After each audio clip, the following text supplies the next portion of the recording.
Assalamualaikum warahmatullahi wabarakatuh. A'udzu billahi minasyaitonir rajim. Bismillahirrahmanirrahim. Alhamdulillah nahmaduhu wa nasta'inuhu wa nasta'inuhu wa nastaghfiruh. Wa na'udzu billahi min shururi anfusina wa sayyiati a'malina. Man yahdihillahu fala mudilla lahu wa man yudlil fala hadiya lahu. Asyhadu an la ilaha illallah wahdahu la syarika lahu. وأشهد أن محمدا عبده ورسوله اللهم صل وسلم على سيدنا محمد وعلى آله وأصحابه ومن تبعه بإحسان إلى يوم الدين أما بعد. قال الله عز وجل في كتابه العزيز: أعوذ بالله من الشيطان الرجيم بسم الله الرحمن الرحيم يا أيها الذين آمنوا اتقوا الله حق تقاته ولا تموتن إلا وأنتم مسلمون. أما بعد فإن أصدق الحديث كتاب الله خير الهدي هدي محمد صلى الله عليه وسلم شر الأمور محدثاتها وكل محدثة بدعة وكل بدعة ضلالة. أما بعد. Sesuatu Islam terkaliman kemudian para asatizah, ibu-ibu, bapa-bapa, hadirin dan hadirat Allah Subhanahu wa taala sekalian. Pertamanya bersyukuran kita wafatkan kepada Allah Subhanahu wa taala kerana mukjizat Allah Subhanahu wa taala masih lagi kita dapat bersama-sama menunaikan tanggungjawab sebagai hamba Allah Subhanahu wa taala, sama-sama kita melaksanakan perintah Allah Subhanahu wa taala dan juga sama-sama kita mengambil beberapa kaedah serta hadis Nabi sallallahu alaihi wasallam sebagai panduan dalam kehidupan kita sehari-hari. Kita sedia maklum bahawa sesungguhnya hadis Nabi sallallahu alaihi wasallam ini terlalu banyak perbincangan sabda-sabda Nabi sallallahu alaihi wasallam yang berlega tentang kehidupan kita seharian, yang mungkin kita tahu, mungkin juga kita tidak tahu. Mungkin juga kita terlupa dengannya. Moga-moga sedikit sebanyak kita mampu untuk mengingat kembali perkara-perkara yang merupakan antara asas-asas yang dibawa oleh Nabi sallallahu alaihi wasallam. Hadirin dan hadirat Allah Subhanahu wa taala sekalian, di mana biasa kita akan bicarakan sebelum kita masuk kepada kitabul adab, kita akan bicarakan berkenaan dengan kaedah ataupun cara-cara kita berurusan dengan hadis Nabi sallallahu alaihi wasallam. Kita dah bicarakan bahawa banyaklah kita bicarakan tentang keadaan perawi, kita ceritakan tentang pengharaman pendustaan kepada Nabi sallallahu alaihi wasallam. Kita panjang lebarkan apakah yang dimaksudkan dengan dusta ke atas Nabi sallallahu alaihi wasallam, dosa-dosa dusta ke atas Nabi sallallahu alaihi wasallam. Kita juga mengambil berkenaan dengan larangan Nabi sallallahu alaihi wasallam untuk kita menyampaikan semua yang kita dengar, kerana yang kita dengar itu sama ada yang betul ataupun yang salah. Semuanya kita dengar, semuanya kita baca. Kita juga membicarakan tentang larangan untuk mengambil riwayat daripada para perawi yang dhaif, serta berhati-hati dalam mengambil hadis Nabi sallallahu alaihi wasallam. Dan yang seterusnya, bab bayan anna al-isnad min ad-din. Bab keterangan tentang isnad adalah daripada agama. Ya. Sebelum ini kita bicarakan tentang sifat-sifat perawi. Orang-orang yang membawa hadis Nabi sallallahu alaihi wasallam ini dibilang sebagai perawi. Yang sampai kepada kita itu lah yang dibawa oleh perawi-perawi. Kita sedia maklum bahawa zaman dahulu tidak banyak bergantung kepada penulisan, ya. Ada pun mungkin sedikit. Jadi mereka banyak menggunakan, ada yang ditulis, ada yang dihafal. Maka sifat orang yang membawa hadis Nabi sallallahu alaihi wasallam ini, ada orang yang bersifat dengan sifat yang sempurna. Dia boleh dipercayai, hafalannya kuat, orangnya siqah. Kalau dia ada kitab-kitabnya dia jaga dengan baik, dia tidak memberi pinjam kepada sesiapa sahaja. Kalau pula dipinjam, mungkin orang yang meminjam itu akan menambah sesuatu padanya. Itu di antara perkara-perkara yang diteliti oleh ulama dalam menerima sesuatu hadis Nabi sallallahu alaihi wasallam. Jadi pada malam ini kita nak bicarakan tentang al-isnadu minad din. Isnad itu adalah daripada agama. Apakah yang dimaksudkan dengan isnad? Kita biasa zaman sekarang ni banyak kita dengar pengajian bersanad. Pengajian bersanad. Malam ni contohnya ada orang mengajar kitab Arba'in Nawawiyah, kitab hadis 40 bersanad. Siapa yang baca, siapa yang datang malam itu, dia akan dapat sanad. Ada pula kitab-kitab tertentu, maka dia akan diberikan sanad. Apakah maksud sanad? Sanad ini bermaksud salasilah, rantaian setiap orang yang mengambil sesuatu sampailah kepada orang yang tertentu. Contohnya, kita nak mengambil sanad kitab hadis Arba'in Nawawiyah, hadis 40 Imam Nawawi. Hadis 40 Imam Nawawi, siapa yang tulis? Imam Nawawi rahimahullah. Bila Imam Nawawi wafat? Imam Nawawi wafat pada tahun 676 Hijrah. 676 Hijrah. Itu tarikh kewafatan Imam Nawawi rahimahullah. Antara kita dengan Imam Nawawi berapa ribu tahun? Berapa ratus tahun? Lebih kurang selama 800 tahun. Beza antara kita dengan kewafatan Imam Nawawi rahimahullah. Imam Nawawi dia ada murid-murid. Imam Nawawi menyampaikan kitabnya hadis 40 kepada anak murid. Anak muridnya menyampaikan pula kepada anak muridnya. Anak muridnya sampaikan kepada anak muridnya.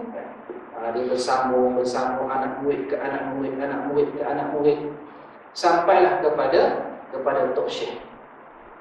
Dia bertulis, saya ambil hadis kitab ini daripada Syekh. Syekh ini ambil pula daripada Syekh, sampailah kepada Imam Nawawi. Kita pula dengar Tok Guru itu, dan Tok Guru itu pula menyampaikan sanadnya kepada kita, maka sempurnalah kita sudah termasuk dalam rantaian salasilah orang yang bersambung mengambil kitab Arba'in Nawawiyah, hadis 4. Ya. Cuma zaman sekarang sanad itu sudah kurang kepentingan, tak macam zaman dahulu. Ya. Zaman sekarang kita menggunakan sanad semata-mata untuk berkat. Mana belajar hadis 40? Belajar dengan Tok Guru Fulan bin Si Fulan. Dapat sanad lagi, bersambung ilmunya. Begitulah. Itu yang wujud pada zaman ini. Tetapi zaman dahulu sanad ini amat penting. Untuk mengetahui kesahihan sesuatu hadis sahih, boleh guna ataupun tidak, ulama mengkaji sanad-sanad orang-orang yang menyampaikan hadis Nabi sallallahu alaihi wasallam. Dia tengok siapakah yang ambil daripada Nabi sallallahu alaihi wasallam.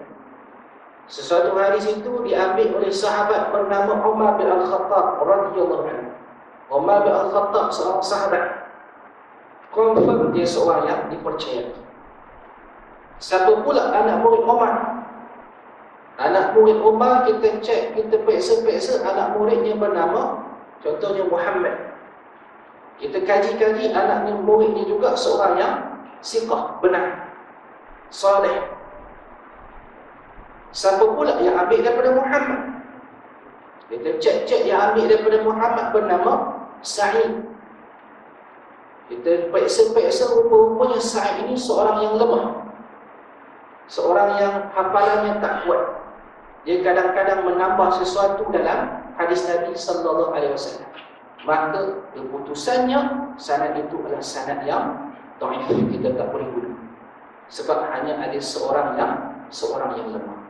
Ya, jadi itu di antara kepentingan sanad pada zaman pada zaman dahulu. Sebab itu kalau kita melihat kebanyakan ulama-ulama besar tabi'in, di kalangan tabi'in antaranya Muhammad bin Sirin berkata, lam yakunu yas'aluna 'anil isnad falamma waqa'atil fitnah qalu sammu lana rijalakum fayunzaru ila ahli sunnah fayukhadhu hadithuhum wa yunzaru ila ahli bid'ah fala yukhadhu hadithuhum atau kama qala rahimahullah. Seorang ulama tabi'in malah digelar sebagai sayyidut tabi'in, ketua para tabi'in. Apa maksud tabi'in? Tabi'in bermaksud orang-orang yang mengambil ilmu daripada para sahabat Nabi sallallahu alaihi wasallam. Antara para tabi'in yang paling hebat bernama Muhammad bin Sirin. Apa kata Muhammad bin Sirin? Lam yakunu yas'aluna 'anil isnad. Mereka dulu di kalangan para sahabat, mereka tidak mengkaji, mereka tidak bertanya tentang sanad. Mereka tak tanya tentang siapa yang bawa hadis, daripada mana kamu ambil, siapakah orang yang kamu ambil, orang itu kuat hafalannya ke tidak, orang itu sembahyang ke tidak, mereka tak tanya. Zaman dahulu mereka tak tanya. Falamma waqa'atil fitnah, tetapi apabila berlakunya fitnah, ulama berbeza pandangan apakah yang dimaksudkan dengan fitnah. Ada yang menyatakan bahawa fitnah bermula selepas pembunuhan Utsman bin Affan radhiyallahu anhu. Fitnah bermula apabila munculnya banyak kumpulan-kumpulan yang sesat, yang mencipta, yang mereka yang mendustakan hadis Nabi sallallahu alaihi wasallam. Apabila berlakunya fitnah, kata Muhammad bin Sirin, qalu, maka mereka ulama-ulama besar ini pun berkata, samu lana rijalakum, namakan kepada kami siapakah perawi-perawi kamu, daripada mana kamu dapat hadis ni.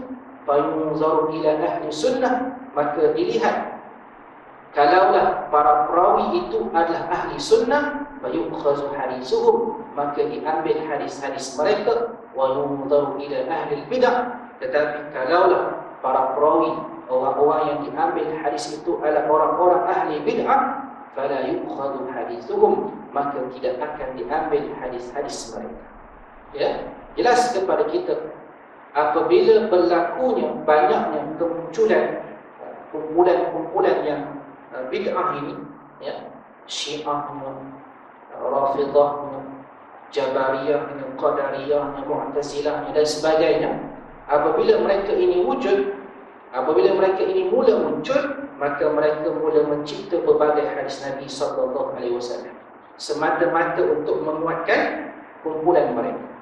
Jadi apabila kewujudan mereka ini, para ulama sudah tidak sewenang-wenangnya mengambil hadis Nabi sallallahu alaihi wasallam kecuali setelah diketahui daripada manakah hadis-hadis itu diambil. Kalaulah orang yang mengambilnya merupakan ahli sunnah, maka diambil hadisnya. Akan tetapi kalaulah sumbernya daripada ahli bid'ah, maka tidak akan diambil hadisnya. Itu yang dikatakan oleh Imam Ibn Sirin rahimahullah. Antaranya juga berkata seorang ulama besar, Sulaiman bin Musa, laqitu tawusan faqultu haddatsani fulan kaita wa kait, qala in kana sahibuka maliyan fa'khus anhu. Kata seorang ulama, aku bertemu dengan Tawus. Tawus ini juga kalau tak silapnya seorang tabi'in, tabi'in yang alim, yang ulama. Ini nama-nama orang dulu, nama-nama ulama besar. Berkata Sulaiman bin Musa, dia bertemu dengan Tawus, seorang yang alim, yang faqih. Lantas dia pun berkata kepada Tawus, haddatsani fulanun kaita wa kait. Wahai Tawus, seseorang datang kepadaku dan menyampaikan hadis begini dan begini. Kata Sulaiman kepada Tawus. Apa jawab Tawus? Kalau datang kepada kita seseorang menyampaikan hadis Nabi sallallahu alaihi wasallam, apa kata Tawus? In kana sahibuka maliyan fa'khus anhu. Kalaulah yang menyampaikan kepada kamu itu seorang yang maliyan, seorang yang siqah, dipercayai, seorang yang hafalnya kuat, agamanya benar, maka ambillah daripada. Yang bermaksud zaman dahulu mereka tidak menerima sewenang-wenangnya hadis Nabi sallallahu alaihi wasallam. Itu di antara bagaimana ulama dahulu menjaga silsilah perawi hadis Nabi sallallahu alaihi wasallam dengan tidak sewenang-wenang mengambil sesuatu, agar hadis Nabi sallallahu alaihi wasallam ini terjaga daripada sebarang pendustaan, daripada sebarang penambahan, daripada sebarang penyelewengan dan sebagainya. Antaranya juga seorang ulama yang bernama Abdullah bin Mubarak rahimahullah.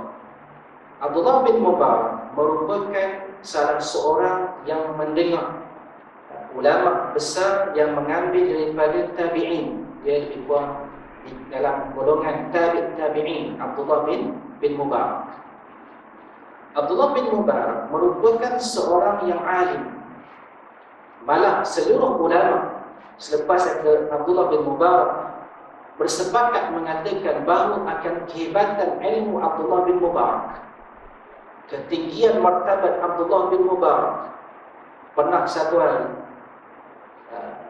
anak murid Abdullah bin Mubarak yang bernama Fadl bin Musa, Makhlad bin Husain, Muhammad bin Nadar, ni anak murid Abdullah bin Mubarak. Pernah satu hari mereka berkumpul.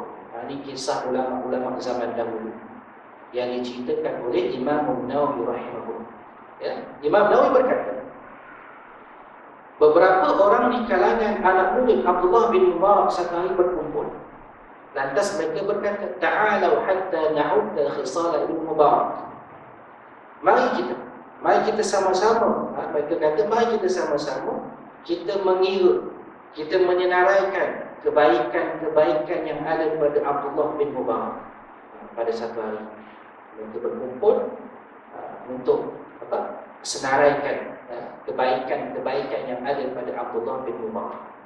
Maka mereka pun berkata, terhimpun kepadanya pada dirinya ilmu, terhimpun pada dirinya fiqh, terhimpun pada dirinya adab, nahwu, lughah, zuhud, syair, fasahah, wara', insaf, qiyamul lail, ibadah, syiddah fi ra'i, qillatul kalam, qillatul khilaf ala ashabi. Banyak sangat kebaikan Abdullah bin Mubarak. Terkumpul padanya ilmu, fiqh, adab, nahwu, asas bahasa Arab, lughah, zuhud, syair, fasih dalam kata-kata, wara', seorang yang insaf, yang pertengahan, qiyamul lail, hebat qiyamul lail, hebat ibadahnya, pandangannya tepat, kata-katanya sedikit, dan tidak banyak melakukan khilaf dengan para sahabat. Itu yang terhasil daripada perkumpulan anak murid Abdullah bin Mubarak. Ini kehebatan ulama-ulama zaman dahulu. Berkata Abdullah bin Mubarak rahimahullah, al-isnadu min ad-din, walau al-isnadu laqala man syaa ma syaa. Isnad itu daripada agama. Silsilah, rantaian hadis, perawi hadis itu adalah daripada agama. Ulama dulu kaji silsilah ini kerana ia melibatkan agama. Walau al-isnadu laqala man syaa ma syaa. Tanpa isnad, orang boleh berkata apa yang dia nak kata. Kalau kita tak ada kajian tentang isnad, kita tak ada kajian tentang para perawi, orang boleh mendakwa bahawa ini hadis Nabi, ini bukan hadis Nabi. Orang boleh mendakwa ikut dakwaan mereka. Sebab itu para ulama zaman dahulu, ada di kalangan mereka ini amat tekun, amat teliti dalam memastikan bahawa orang yang menyampaikan hadis Nabi sallallahu alaihi wasallam ini bukan orang yang sembarangan. Dia mesti terkenal dengan menuntut ilmu. Dia mesti seorang yang tahu akan cara dia menyampaikan hadis Nabi sallallahu alaihi wasallam. Sebab itu kalau ada dakwaan orang yang mengatakan bahawa bagaimana hadis boleh sampai ke zaman kita, padahal jarak ataupun tempoh antara kita dengan Nabi Muhammad sallallahu alaihi wasallam itu terlalu panjang. Bagaimana kita boleh yakin itulah lafaz yang diungkapkan oleh Nabi sallallahu alaihi wasallam? Padahal kita pun sudah beza antara kita dengan Nabi sallallahu alaihi wasallam 1400 tahun. Bagaimana kita boleh yakin itu lafaz Nabi sallallahu alaihi wasallam? Keyakinan kita dengan sebab para ulama yang amat teliti dengan para perawi, orang-orang yang menyampaikan hadis Nabi sallallahu alaihi wasallam. Antaranya juga satu kisah bagaimana pada satu hari seorang datang kepada Abdullah bin Mubarak. Maka dia pun berkata kepada Abdullah bin Mubarak, "Ya Aba Abdurrahman, wahai Abi Abdurrahman, al-hadith alladhi jaa inna min al-birri ba'da al-birr an tusalliya li abawayka ma'a salatik wa tasuma lahuma ma'a sawmik." فقال عبد الله يا أبا إسحاق أمن هذا قال قلت له هذا من حديث شهاب بن خراش فقال ثقة أمن قال قلت عن الحجاج بن دينار قال ثقة أمن قال قلت قال رسول الله صلى الله عليه وسلم قال يا أبا إسحاق إن بين الحجاج بن دينار وبين النبي صلى الله عليه وسلم مفاوز تنقطع فيها أعناق المطيع ولكن ليس في الصدقة اختلاف أو كما قال رحمه الله. Pada satu hari, seorang bernama Abu Ishaq bertemu dengan Abdullah bin Mubarak. Lantas dia pun berkata kepada Abdullah bin Mubarak, "Wahai Abu Abdurrahman, wahai Abdullah bin Mubarak, aku nak bertanya kepadamu tentang hadis.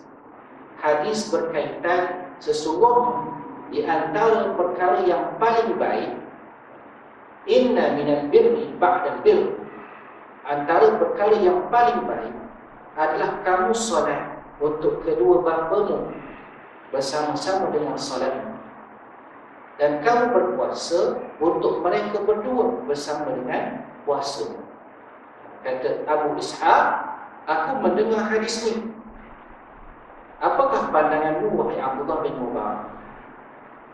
Maka berkata Abdullah bin Mubarak, "Wahai Abu Ishaq, kamu ambil ini daripada siapa?" Kata Abu Ishaq, "Aku ambil daripada seorang yang bernama Shihab ibn Khirash." Bila Abdullah bin Mubarak mendengar nama Shihab ibn Khirash, lantas Abdullah bin Mubarak kata, "Siqah, itu siqah. Kalau Shihab ibn Khirash itu siqah." Tetapi Shihab ibn Khirash, Syekh dia siapa? Shihab ibn Khirash ambil daripada siapa? Amman. Qala anil Hajjaj ibn Dinar. Shihab ambil daripada Hajjaj ibn Dinar. Kata Allah bin Mubarak, siqah. Itu juga siqah. Maknanya Ibnu Ishaq ambil hadis daripada Shihab. Shihab seorang yang siqah. Shihab ambil hadis itu daripada Hajjaj. Hajjaj juga seorang yang siqah. Amman, Hajjaj ambil daripada siapa? Maka kata Abu Ishaq, qultu qala Rasulullah sallallahu alaihi wasallam. Hajjaj terus diambil daripada Rasulullah sallallahu alaihi wasallam. Ya, itu dipanggil sebagai salah silap rantaian sanad. Susah sikit nak. Tak boleh. Ya. Abu Ishaq dia ambil hadis daripada Khirash, dia ambil hadis daripada Shihab. Shihab ambil hadis daripada Hajjaj. Hajjaj terus kepada Rasulullah sallallahu alaihi wasallam. Kata Abdullah bin Mubarak, "Wahai Abu Ishaq, sesungguhnya antara Hajjaj ibn Dinar dan Rasulullah sallallahu alaihi wasallam ratusan tahun. Ya, ratusan tahun. Bagaimana Hajjaj boleh mendengar daripada Nabi sallallahu alaihi wasallam padahal dia terpisah antara dia dengan Nabi sallallahu alaihi wasallam ratusan tahun? Mustahil, wahai Abu Ishaq. Dia terputus. Macam kita ambil hadis, kita dengar sesuatu daripada Imam Syafi'i. Ya. Mesti jauh panjang sangat. Imam Nawawi lah. Ni kamu dengar daripada siapa ni? Daripada Imam Nawawi. Kan pelik nama itu. Imam Nawawi dah lama dah meninggal. Tak sempat langsung kita dengan dia. Begitu juga Hajjaj ini. Bagaimana Hajjaj Ibn Dinar terus boleh ambil daripada Nabi SAW? Sudah pasti ada 2-3 orang di antara Hajjaj dengan Nabi SAW. Maka kata Abdullah bin Mubarak, hadis ini adalah hadis yang bermasalah, ya, dengan sebab rantaian sanad yang terputus. Ya, itu di antara contoh-contoh bagaimana ulama amat tekun dan amat teliti dalam menerima hadis Nabi sallallahu alaihi wasallam, dan yang sampai kepada kita pada hari ini merupakan hadis-hadis yang sahih yang telah dikumpulkan oleh para ulama.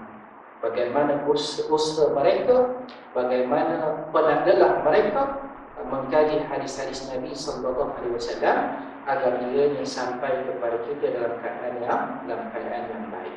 Ya, sebab orang boleh mendakwa berbagai-bagai hadis Nabi sallallahu alaihi wasallam semata-mata untuk menyokong pandangannya, semata-mata untuk menguatkan mazhabnya dan sebagainya, mengikut kepada tujuan seseorang itu mendustakan Nabi sallallahu alaihi wasallam. Moga-moga ia merupakan sedikit maklumat kepada kita semua bagaimana pengkajian sesuatu hadis Nabi sallallahu alaihi wasallam, bagaimana ulama amat mementingkan sanad ini, kajian terhadap perawi-perawi. Moga agar semua orang yang menyampaikan hadis Nabi sallallahu alaihi wasallam merupakan orang-orang yang boleh dipercayai. Hadirin dan hadirat mati Allah Subhanahu wa taala sekalian. Selesai kita kepada bab kaidah dan masuk kepada kitabul adab. Dalam Sahih Imam Muslim, kitabul adab, kita sudah bicarakan tentang galakan, ya, menukar nama-nama yang buruk kepada nama-nama yang baik. Haram menamakan dengan nama Malikul Amla, raja segala raja, ya, ketua segala ketua, ya, nama-nama yang haram, juga gelaran-gelaran yang haram. Kita masuk kepada bab istihbab tahnikil maulud, bab sunat mentahnikkan bayi yang baru lahir inda wiladati, ketika dia dilahirkan dan dibawa kepada orang soleh untuk mentahniknya, harus menamakannya pada hari dia dilahirkan, dan sunat dinamakan dengan Abdullah ataupun dengan nama Ibrahim ataupun dengan nama-nama para nabi Allah subhanahu wa ta'ala. Itu di antara bab yang dinyatakan oleh Imam An-Nawawi rahimahullah. Imam Muslim rahimahullah membawa satu hadis Nabi sallallahu alaihi wasallam, hadis Sirin, dan sanadnya daripada Ibnu Sirin, seorang alim yang telah kita nyatakan. An Anas bin Malik radhiyallahu anhu qala, daripada Anas bin Malik radhiyallahu anhu berkata, kana ibn li Abi Talha yashtaki فخرج أبو طلحة فقبض الصبي فلما رجع أبو طلحة قال ما فعل ابني؟ قالت أم سليم هو أسكن مما كان فقربت إليه العشاء فتعشى ثم أصاب منها فلما فرغ قالت واروا الصبي فلما أصبح أبو طلحة أتى رسول الله صلى الله عليه وسلم فأخبره فقال أعرستم الليلة؟ قال نعم. قال اللهم بارك لهما. فولدت غلاما فقال لأبو طلحة احمله حتى تأتي به النبي صلى الله عليه وسلم. فأتى به النبي صلى الله عليه وسلم وبعثت معه بتمرات فأخذه النبي صلى الله عليه وسلم فقال أمعه شيء؟ قالوا نعم تمرات. فأخذها النبي صلى الله عليه وسلم فمضغها ثم أخذها من فيه فجعلها في الصبي ثم حنكه وسماه عبد الله أو كما قال رضي الله عنه. Maksudnya daripada Anas bin Malik radhiyallahu anhu, sahabat Nabi sallallahu alaihi wasallam yang banyak kita bicarakan, sahabat Nabi sallallahu alaihi wasallam di kalangan para sahabat Nabi sallallahu alaihi wasallam yang banyak meriwayatkan hadis Nabi sallallahu alaihi wasallam. Anas bin Malik radhiyallahu anhu berkata, "Kana ibn li Abi Talha yashtaki." Adalah anak kepada Abi Talha yashtaki, mengadu. Anak kepada Abi Talha sakit kuat. Anak kepada Abu Talha radhiyallahu anhu. Abu Talha merupakan bapa tiri kepada Anas bin Malik radhiyallahu anhu. Abu Talha berkahwin dengan emak kepada Anas bin Malik yang bernama Ummu Sulaim. Maka Abu Talha merupakan bapa tiri kepada Anas bin Malik. Anak kepada Abu Talha sakit yang menyebabkan kematian. Fakharaja Abu Talha, tiba-tiba Abu Talha ada urusan, maka dia pun keluar daripada rumah. Faqubida as-sabi, dan anak itu pun meninggal dunia. Anak kepada Abu Talha. Falamma raja'a Abu Talha, apabila Abu Talha balik, qala, dia pun bertanya kepada isterinya, "Ma fa'ala ibni?" Apakah yang dilakukan oleh anakku? Ditanya kepada isteri. Maka kata Ummu Sulaim, "Wa askanu mimma kana." Dia dalam keadaan yang amat tenang. Keadaan yang amat tenang begitulah. Faqarraba ilaihi al-asha, maka Ummu Sulaim pun menyiapkan bagi suaminya Abu Talha itu makanan, pada asya. Summa asaba minha, kemudian dia pun bersama dengan suaminya. Dia buat hubungan dengan suaminya. Falamma faragha, apabila selesai sudah makan, bila nak bagi, maka berkata Ummu Sulaim kepada Abu Talha, "Wa sabi, sesungguhnya anak itu sudah dikebumikan, sudah meninggal pun, dah tenang maknanya sudah meninggal. Anak yang sakit tadi sudah meninggal." Falamma asbaha, apabila Abu Talha mendengar kata-kata isterinya tentang anaknya, bila pagi sahaja Abu Talha pun pergi bertemu dengan Nabi sallallahu alaihi wasallam, mengkhabarkan kisahnya dengan isterinya dan juga kematian anaknya. Faqala, lantas Nabi sallallahu alaihi wasallam berkata, "A'rastum laila?" Adakah kamu bersama dengan isterimu malam tadi? Qala Abu Talha, berkata Abu Talha, "Ya." Maka kata Nabi sallallahu alaihi wasallam, "Allahumma barik lahuma." Ya Allah, berkatilah mereka berdua. Maka dengan sebab itu Ummu Sulaim pun hamil dan dia melahirkan seorang anak lelaki.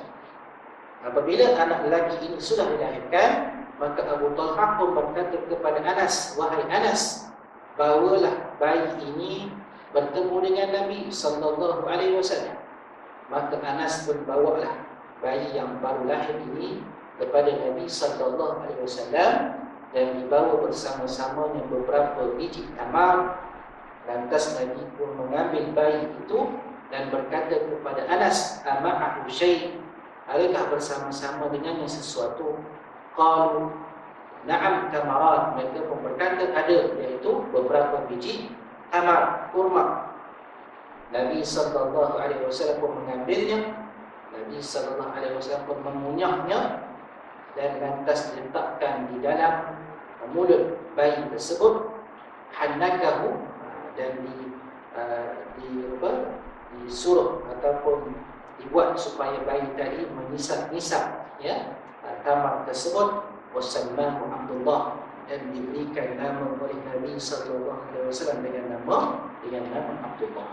Dan ini hadis Nabi sallallahu alaihi wasallam yang jelas kepada kita tentang sunnahnya untuk ditahnikkan bayi yang baru lahir, dan sunnahnya untuk ditahnikkan oleh orang-orang yang saleh. Galakan untuk kita berusaha untuk mentahnikkan anak kita itu orang-orang yang saleh. Kata Imam Nawawi, tak kira sama ada lelaki ataupun wanita. Dan kalaulah orang yang saleh itu tidak ada, maka boleh dibawa bertemu dengan orang yang saleh untuk ditahnikkan. Hadis Nabi sallallahu alaihi wasallam ini juga menjelaskan tentang kesabaran Ummu Sulaim, tentang sifat isteri yang soleh. Bagaimana dia memperlakukan dengan suami, bagaimana dia menenangkan suami apabila suami balik daripada kerja. Begitulah sifat seorang wanita yang solehah. Ya, ciri-ciri yang sukar untuk dicari pada zaman ini. Lelaki pun sama, dia tak rupa Abu Talhah pun. Kalau lelaki tak macam Abu Talhah, macam mana dia nak cari wanita seumpama Ummu Sulaim? Itu yang berlaku pada hari ini. Banyak kita kadang-kadang, banyakkan daripada kita ini banyak masalah, banyak kerja, sibuk dengan pelbagai urusan, yang menyebabkan banyak ciri-ciri sebenar yang wujud pada zaman Nabi SAW itu tidak mampu untuk kita laksanakan pada hari ini. Nak muka masam pun suka, nak muka manis pun suka. Banyak sangat masalah. Dalam kerja masalah, masuk kereta, kat kereta juga masalah. Nak isi minyak mahal contoh. Nak balik jam masalah lagi. Sampai rumah macam-macam. Menyebabkan kita kurang untuk mempamerkan, kita kurang mampu untuk melaksanakan pelbagai perkara-perkara yang menjadi sunnah bagi seorang Muslim. Semoga kita semua dibantu, kita sentiasa meminta daripada Allah Subhanahu Wa Taala untuk memudahkan segala urusan kita, supaya kita mampu untuk melaksanakan segala sunnah Nabi Sallallahu Alaihi Wasallam. Maka dinamakan lelaki, dinamakan bayi tersebut dengan nama Abdullah. Juga Imam Nawawi menyatakan bahawa sunat juga jika diberikan nama itu orang-orang yang saleh, yang memilih nama untuk anak kita. Diceritakan bahawa dengan sebab doa Nabi SAW, selepas daripada itu bukan sahaja Abdullah sahaja yang lahir, tetapi Anas bin Malik, Abu Talha dengan isterinya Ummu Sulaim mendapat 9 orang anak selepas daripada Abdullah bin Abi Talha radhiyallahu anhu.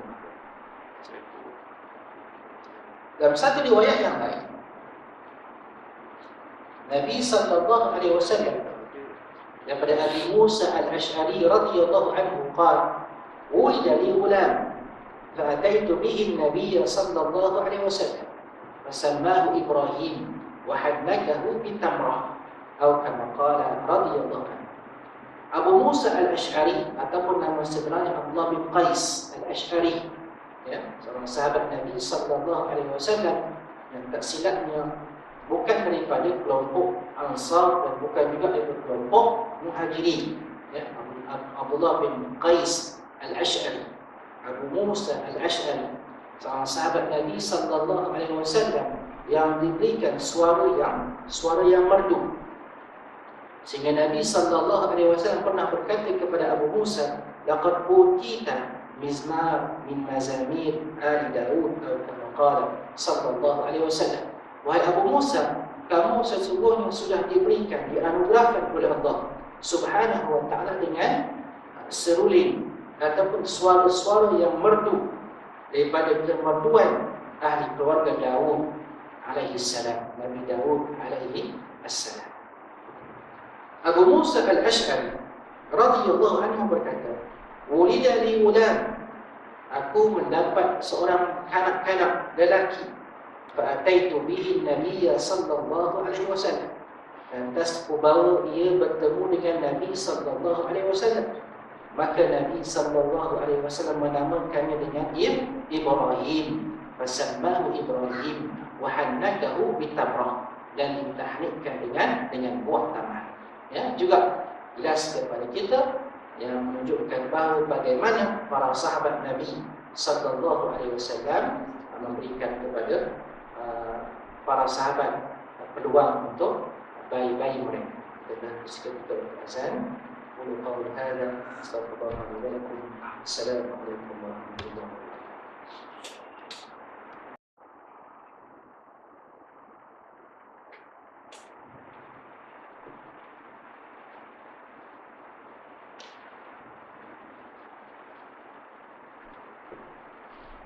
Bismillah, alhamdulillah, wa ala alihi wa sahbihi wa man wala. Abu Musa al-Ash'ari radhiyallahu anhu berkata, "Wulida li ghulam." Aku dianugerahkan dengan seorang anak lelaki. Fa'ataitu bihi an-nabiy sallallahu alaihi wasallam. Aku pun baru bertemu dengan Nabi sallallahu alaihi wasallam. Fasammahu Ibrahim. Maka diberikan dengan nama Ibrahim. Wa hannatahu bitamrah. Dan ditahnikkan dengan sebiji tamar. Ya, jelas juga kepada kita bagaimana perlakuan sahabat Nabi sallallahu alaihi wasallam terhadap bayi yang baru lahir, dan baru bertemu dengan Nabi sallallahu alaihi wasallam, dan Nabi sallallahu alaihi wasallam lah yang menamakan dengan nama-nama tertentu bagi anak-anak para sahabat Nabi sallallahu alaihi wasallam. Nabi dinamakan dengan nama Ibrahim. Dalam satu hadis yang lain, Imam Muslim rahimahullah membawa hadis Nabi sallallahu alaihi wasallam daripada Urwah bin Zubair wa Fatimah binti Mundhir bin Zubair radhiyallahu anhu rahimahullah annahuma qala kharajat Asma binti Abi Bakr hina hajarat wa yahubla bi Abdullah bin Zubair wa qadimat Quba فنفست بعبد الله بقباء ثم خرجت حين نفست إلى رسول الله صلى الله عليه وسلم بحملها فأخذه رسول الله صلى الله عليه وسلم منها ووضعه في حجره ثم دعا بتمرة قالت عائشة رضي الله عنها فمكثنا ساعة نلتمسها قبل أن نجدها فمضغها ثم بسطها في فيه فإن أول شيء دخل بطنه لريق رسول الله صلى الله عليه وسلم ثم قالت أسماء ثم مسحه وصلى عليه وسماه عبد الله ثم جاء وهو ابن 7 سنين أو 8 يبايع رسول الله صلى الله عليه وسلم وأمره بذلك الزبير فتبسم رسول الله صلى الله عليه وسلم حين رآه مقبلا إليه ثم بايعه أو كما قال رضي الله عنه. Diceritakan bahawa Asma bintu Abi Bakar, anak kepada Abu Bakar As-Siddiq radhiyallahu anhu, ya, kakak kepada Aisyah radhiyallahu anha. Asma binti Abi Bakar ketika berhijrah dari Makkah ke Madinah Munawwarah, dia sedang mengandung Hubla bi Abdullah ibn Zubair. Dia sedang mengandungkan, dia sedang hamil Abdullah ibn Zubair. Dan itu Asma binti Abi Bakar.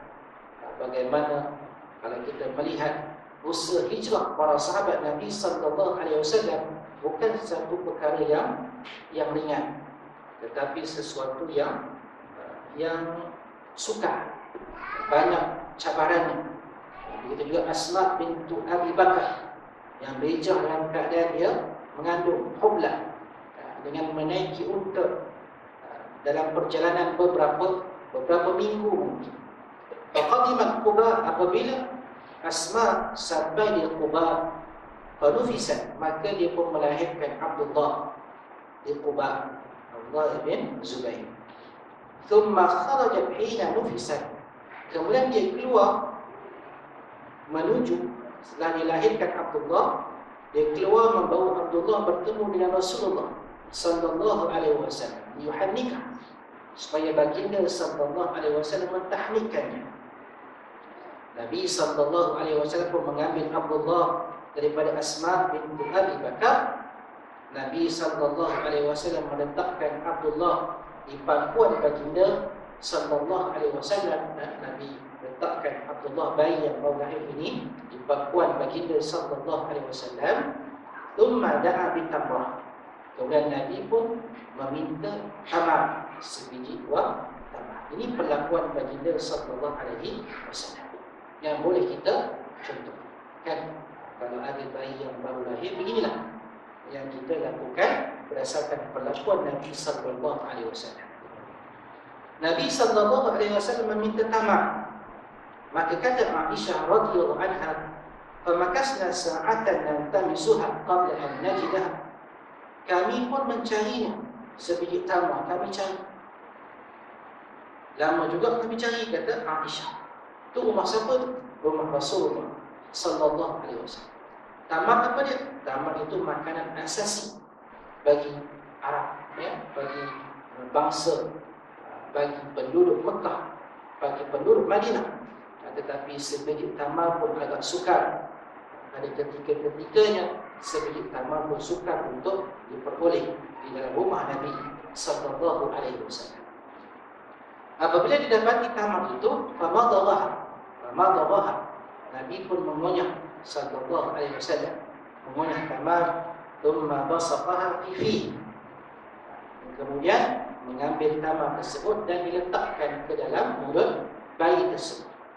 Fa inna awwala syai'in dakhala batnahu lariqu Rasulillah sallallahu alaihi wasallam. Sesungguhnya benda pertama yang masuk ke dalam perut bayi tersebut adalah air liur Nabi sallallahu alaihi wasallam bersama dengan tamar. Itulah perkara pertama, benda pertama yang masuk ke dalam perut Abdullah bin Zubair radhiyallahu anhu. Thumma qalat Asma, kemudian Asma pun berkata, thumma masahahu, kemudian Nabi pun mengusap bayi tersebut. Kan, mengusap ni biasanya sentuh kepala lah kan, mengusap bayi tersebut. Wa shalla alaihi, dan Nabi berdoa untuknya. Banyak kita lihat doa-doa Nabi untuk para sahabat, sama ada yang kecil ataupun yang dewasa. Wasammahu Abdullah, dan diberi nama dengan nama Abdullah. Nabi sallallahu alaihi wasallam menamakan bayi ini dengan nama Abdullah. Kemudian setelah bayi itu berumur 6 ataupun 7 ataupun 8 tahun, bayi itu datang, kanak-kanak ini datang bertemu dengan Nabi sallallahu alaihi wasallam, liyubai'a Rasulullah sallallahu alaihi wasallam. Dia datang ketika dia berumur 7 ataupun 8 tahun untuk berbai'ah dengan Rasulullah sallallahu alaihi wasallam.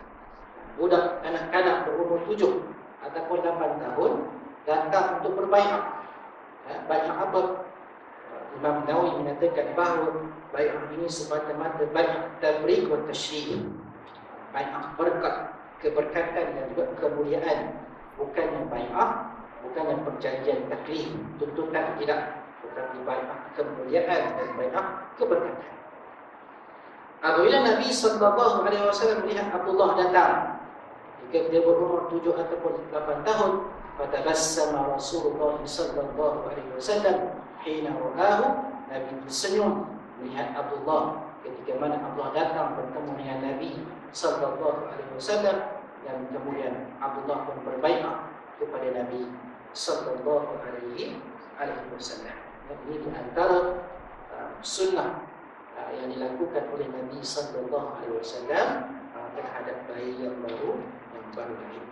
Kita melihat kanak-kanak yang dinamakan oleh Nabi sallallahu alaihi wasallam, ada yang dinamakan dengan Ibrahim, ada yang dinamakan dengan Abdullah, dan kebanyakan yang dinamakan dengan Abdullah sebagai nama yang antara nama-nama yang paling disukai di sisi Allah Subhanahu wa taala. Kita ambil satu lagi hadis Nabi sallallahu alaihi wasallam yang menceritakan bahawa ada juga nama selain daripada nama Abdullah, nama Abdul Rahman, nama Ibrahim. Utiya bil Munzir ibn Abi Usayd ila Rasulillah sallallahu alaihi wasallam hina wulid. Wada'ahu Nabi sallallahu alaihi wasallam ala fakhidhi. Dibawa seorang bayi yang bernama Munzir kepada Nabi sallallahu alaihi wasallam ketika setelah dilahirkan. Maka Nabi sallallahu alaihi wasallam pun mengambil bayi ini dan diletakkan di atas pangkuan Nabi sallallahu alaihi wasallam, di atas perut Nabi sallallahu alaihi wasallam. Ketika itu bapa kepada bayi ini duduk. Dia melihat Nabi sallallahu alaihi wasallam. Falayan Nabi sallallahu alaihi wasallam bi syai'in bi yadihi. Dalam keadaan bayi yang masih berada di pangkuan Nabi sallallahu alaihi wasallam, tiba-tiba Nabi disibukkan dengan sesuatu. Mungkin dalam keadaan yang Nabi agak sibuk. Fa'amara Abu Usayd ibnihi fahtumila min ala fakhiz Rasulullah sallallahu alaihi wasallam fa'aqlabu. Lantas bila bapa kepada bayi ini melihat Nabi SAW dalam keadaan sibuk, dia perintahkan anaknya supaya diangkat daripada pangkuan Nabi SAW. Diangkat bayi tadi daripada pangkuan Nabi SAW. Apabila bayi tadi diangkat, maka barulah Nabi tersedar. Nabi SAW sibuk. Nabi SAW juga manusia. Ada ketikanya sibuk, ada ketikanya senang, ada ketikanya perasan, ada ketikanya tak perasan. Begitulah Nabi SAW. Fastafaqa Rasulullah SAW. Nabi tersedar bahawa bayi yang diletakkan di pangkuannya tiba-tiba diangkat. Faqala aina as-sabi? Kata Nabi SAW, di manakah bayi tadi? Qala Abu Usaid, berkata bapanya Abu Usaid, aqlabnahu ya Rasulullah SAW. Kami ambilnya ya Rasulullah SAW. Kami dah ambil balik ya Rasulullah SAW. Nabi yang bertanya, masmu? Siapakah namanya? Maka dia pun berkata, fulanun ya Rasulullah. Namanya si fulan ya Rasulullah. Qala, maka kata Nabi SAW, walakin ismuhu Al-Munzir. Tidak, walakin, tetapi namanya adalah Al-Munzir. Tak, bukan nama tu, tapi namanya sekarang ini adalah Al-Munzir. Fasammahu yawma idzin Munzir. Maka sejak daripada itu, nama bayi tersebut dinamakan dengan nama Al-Munzir. Ini juga yang menyatakan kepada kita terdapat beberapa peristiwa yang Nabi SAW menukar nama bayi yang baru lahir kepada nama-nama yang selain daripada nama Abdullah, Abdul Rahman ataupun nama para Nabi Allah Subhanahu wa ta'ala. Tapi dinamakan dengan nama Al-Munzir, yakni yang memberi peringatan. Hadirin dan hadirat mata Allah Subhanahu wa ta'ala sekalian, moga-moga apa yang kita baca ini, apa yang kita dengar, apa yang kita bincangkan ini dapat sedikit sebanyak memberi kepada kita pengetahuan bahawa sesungguhnya nama ini bukan perkara yang kecil, tetapi nama memainkan peranan yang agak besar dalam pribadi seseorang. Sebab itu kita tidak boleh sewenang-wenang memilih nama ikut sedap mulut, nama ikut peredaran masa. Sekarang ni masa zaman yang nama yang agak susah nak disebut, kita pun jiru sekali lah, nama yang agak sukar, nama-nama yang maknanya pun kena buka kamus, baru tahu maknanya. Pernah satu hari ditanyakan kepada saya maksudnya, saya pun kata tulislah dalam bahasa Arab berjumpa, punya tak jumpa dalam bahasa Arab. Tulis dalam bahasa Rumi baru jumpa maksud. Dia dah buat kita.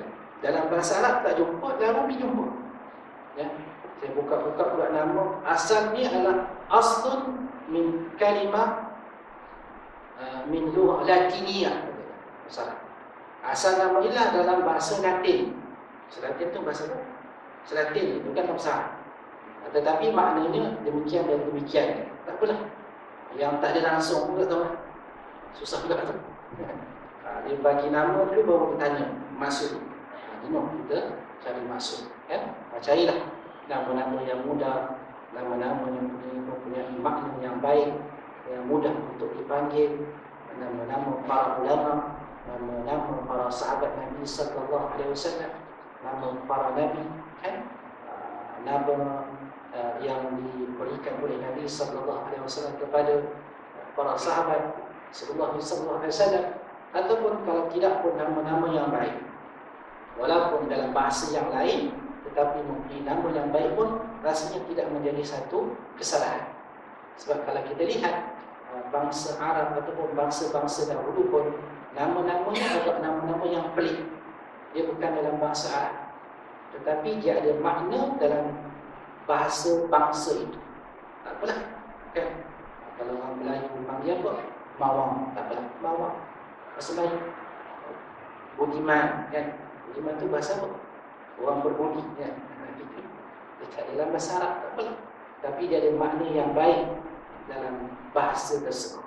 Itu pun tidak menjadi satu kesalahan. Bila kita melihat ramai nama para ulama itu dengan nama-nama yang bukan berasal daripada bahasa Arab, tetapi mempunyai makna yang baik. Ismail, Ibrahim, itu bukan bahasa Arab kan? Ini bahasa yang lain. Itulah sedikit yang mampu kita ambil pada malam ini. Moga-moga sedikit sebanyak dapat berikan kepada kita maklumat sebanyak sebagai ulang kaji kepada kita semua, bahawa sesungguhnya agama Allah Subhanahu Wa Taala ini dia ada kaedahnya, dia ada susunannya, yang kalau kita ikut dengan ikutan yang sebaiknya, maka kehidupan kita ini tidak lari daripada landasan yang ditetapkan oleh Allah Subhanahu Wa Taala dan Rasulullah Sallallahu Alaihi Wasallam. Selain yang baik Allah Subhanahu Wa Taala sempurna berformasi sendiri. Sunnah baik-baik ya. Bayi yang baru lahir tu, berapa umur dia akan sampai 2-3 bulan lambat untuk ambil kan? Bayi yang baru lahir tu, ya, umur dia dah 2 bulan, 3 bulan tu, adakah dapat sunnah tu? 2-3 bulan baru bagi nama. Baru ambil ada. Tahnik. Oh, tahnik. Satu, dua je. Cara tahmid yang sebenar tu. Tahnik, ya. Tahmid. Betul Ustaz, tahnik. Tahnik lah dia. Cara tahnik yang sebenar. Kunyah-kunyahkan daripada. Ya, dia kunyah-kunyahkan. Keluarkan balik. Dia kunyah-kunyahkan oleh bapanya ke ataupun alim, kunyah-kunyahkan dikeluarkan. Yang kunyah tadi yang bercampur dengan air ini baru dimasukkan, letakkan pada mulut bayi. Itu yang sunnah. Bukan kurma itu masuk dalam mulut bayi. Jadi lain. Kalau dia pun bukan sampai sedikit pun kan, sekadarnya. Ya. Cuma kalau kita kadang-kadang Imam Nawawi kata kalau tak ada tamak, maka sesuatu selain bertamak yang bersifat manis pun tak ada masalah. Kan? Ini sampai 2-3 bulan cari tamak, ada kerja dulu kan, kita carilah sesuatu yang manis. Ya? Banyak kalau masyarakat kita ni kadang-kadang diundang dengan air zam-zam lah, ya. Macam-macam yang dibuat. Tapi yang sunnahnya kalau kita melihat apa yang Nabi SAW lakukan, Nabi SAW punya, dan lepas itu dilembutkan dan dimasukkan ke dalam mulut bayi yang baru lahir. Jelas kepada kita kan, sampai perkara yang pertama yang masuk dalam badan bayi itu adalah tahmid Rasulullah Sallallahu Alaihi Wasallam. Itulah yang Nabi sebutkan berdasarkan kepada hadis Nabi Sallallahu Alaihi Wasallam. Mungkin di sana ada pandangan ulama yang lain, ya, yang kalau tidak bersalahan dengan hadis Nabi Sallallahu Alaihi Wasallam boleh kita ambil, boleh kita tambah, tetapi yang ada dalam sunnah itulah yang paling patah. Itulah yang mampu kita ambil pada malam ini. Aqulu qawli hadza astaghfirullah li wa lakum wa lisa'il muslimin wal muslimat. Assalamualaikum warahmatullahi wabarakatuh. Soalan nombor 1 tu Ustaz. Sampai umur berapa tahun? Sampai umur berapa bulan boleh? Tahnik. Oh, sampai umur berapa bulan? Saya tak pastilah tu ini. Cuma yang kita lihat, tahnik itu, maksud tahnik itu yang pertama tu. Ya, yang pertama. Hari lahir. Kalau susah, kedua, ketiga bila. Tetapi bukan sampai bulan-bulan, bukan sampai tahun tak. Itu yang sekadar cuma seharusnya lah, ya, seharusnya bagi sesiapa kita cubalah. Kalau kita dah tahu anak kita nak lahirkan cucu, contohnya kita dah sediakan tamak. Sebab itu yang dilakukan oleh para sahabat Nabi SAW, kan? Dia sediakan tamak, dan itulah yang perkara yang masuk pertama dalam mulut bayi. Kan?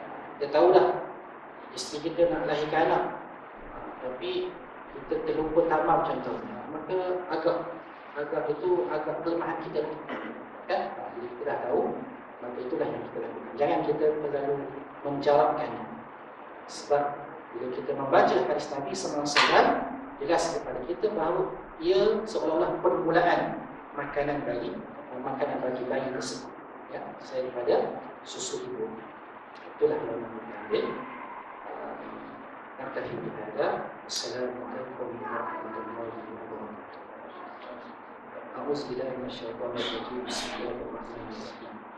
الحمد لله رب العالمين، والصلاة والسلام على أشرف الأنبياء والمرسلين وعلى آله وصحبه أجمعين. اللهم اجعل جمعنا هذا جمعا مرحوما وتفرقنا من بعده تفرقا معصوما، ولا تجعل يوما بنا ولا معنا ما يسمعنا شقيا ولا مطرودا ولا محروما. ربنا آتنا في الدنيا حسنة وفي الآخرة حسنة وقنا عذاب النار. وصلى الله